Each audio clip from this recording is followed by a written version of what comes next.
হরে কৃষ্ণ। আজকে ঢাকেশ্বরী মন্দিরে আমি আপনাদের পুরাটাই দেখাবো এবং কিছু কথা বলবো। এই যে ঢাকেশ্বরী মাতার মন্দিরে প্রবেশ করতেছি, সব কিছু দেখতে পাবেন। ভিডিওটি দয়া করে দেখবেন এবং অন্যকে দেখার সুযোগ করে দেবেন। ভগবান তার ভক্তের রক্ষা অবশ্যই করেন, আপনি সেটা সর্ব অবস্থাতেই অনুভব করতে পারবেন, বুঝতে পারবেন। এর বাস্তবিক প্রমাণ আমি অনেক নিজে পেয়েছি। আমার সাথে অনেক খারাপ কিছু ঘটতেছিল, কিন্তু কখনো ঘটেনি। সামনে অটো অ্যাক্সিডেন্ট হয়ে পড়ে গেছি, কিন্তু আর এক হাত দূরত্বে ছিলাম আমরা, ওই সিচুয়েশনেও আমরা বেঁচেছি। আরও এমন অনেক অনেক ঘটনা ঘটেছে, সেগুলোর প্রমাণ ভগবানকে যদি কেউ মন থেকে ডাকে তাহলে ভগবান অবশ্যই তাকে রক্ষা করেন। বিশেষ করে বাইরে বের হওয়ার আগে ভগবানের নাম জপ করে যদি কেউ বের হয় তাহলে তার অবশ্যই কোনো ক্ষতি হবে না।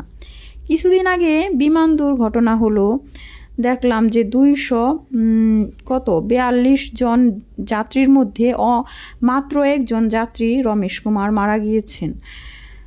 অবশ্যই তার কোনো সুকর্ম ছিল ভগবানের প্রতি, যার কারণে সে বেঁচে ফিরেছে।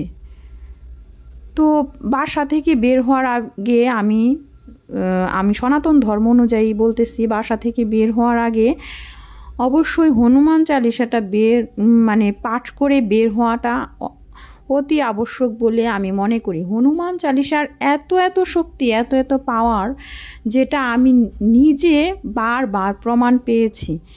তারপরে নরসিংহ কবচমটা এত শক্তিশালী, মহা শক্তিশালী, যেটা আপনাকে, আপনার শরীরকে সুরক্ষা প্রদান করবে। কোনো রকমের দুর্ঘটনা বা অপ্রীতিকর ঘটনা আপনাকে ঘটতে দেবেই না। তারপরে নরসিংহ অষ্টোত্তর শতনাম পাঠ করতে হবে।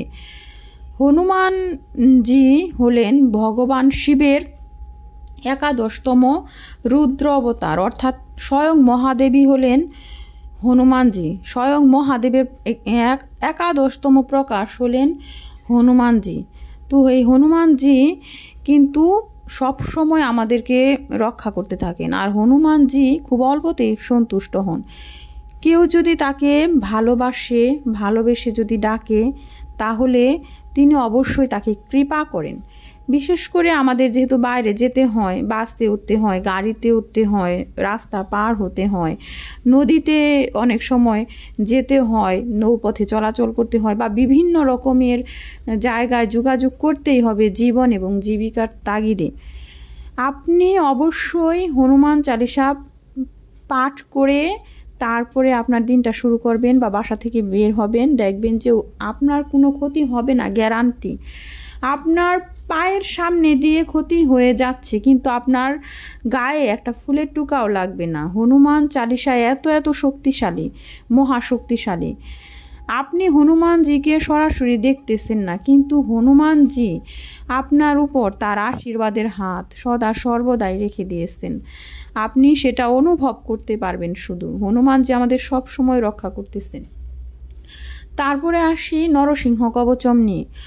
আচ্ছা, নরসিংহ কবচম এটা আমি আমার ইউটিউব চ্যানেলে অলরেডি পাঠ করে দিয়েছি, শেয়ার করা আছে বড় ভিডিওতে, আপনারা দেখে নেবেন। এবং এর বাংলা যে অর্থটা আছে ওটাও আমি শেয়ার করে দিয়েছি। নরসিংহ কবচমটা এত শক্তিশালী, যখন আমি পাঠ করি তখনই আমার শরীরের মধ্যে এত পজিটিভ একটা ভাইব্রেট হতে থাকে, যেটা আমি আসলে বলে বোঝাতে পারবো না। আমি যে এখনও বলতেছি, এখনও আমি নরসিংহ কবচমের কথা বলতেছি, তাই আমার শরীরে পজিটিভ একটা ভাইব চলে আসছে। নরসিংহ কবচম, যেহেতু আমরা অনেকেই সংস্কৃত বুঝি না, তো বাংলা অনুবাদটা আপনি পড়ে দেখবেন অবশ্যই।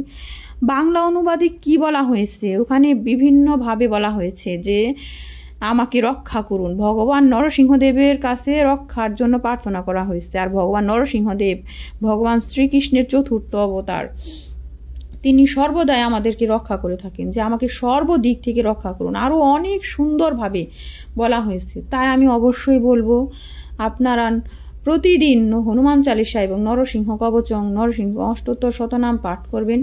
নিজেকে নিরাপদ রাখুন, নিজের সন্তানকে, নিজের স্বামীকে, মা বাবাকে, ভাই বোনকে নিরাপদ রাখুন। কারণ বর্তমানে যে গ্রহের অবস্থান জ্যোতিষশাস্ত্র অনুযায়ী সেগুলো খুবই খারাপ অবস্থানে আছে, নানা দিকে দুর্ঘটনা ঘটতেছে। কিছুদিন আগে বিমান দুর্ঘটনা ঘটলো, আবার জলের মধ্যে দুর্ঘটনা ঘটতেছে। অতএব ভগবানকে আমাদের স্মরণ করতেই হবে, ভগবানকে স্মরণ করা ছাড়া কোনো উপায় নাই। ভগবানকে স্মরণ করবেন না, দুর্ঘটনার কবলে পড়বেন।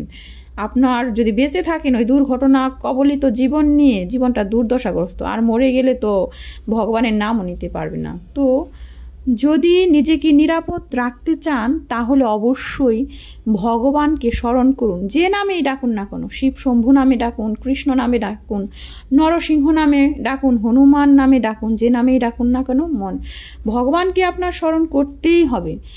আর হনুমান চালিসাতে বলা হয়েছে যে ভগবান রামের দুয়ারে কেউ যেতে পারে না যদি না হনুমানজির স্মরণে কেউ না যায়। কারণ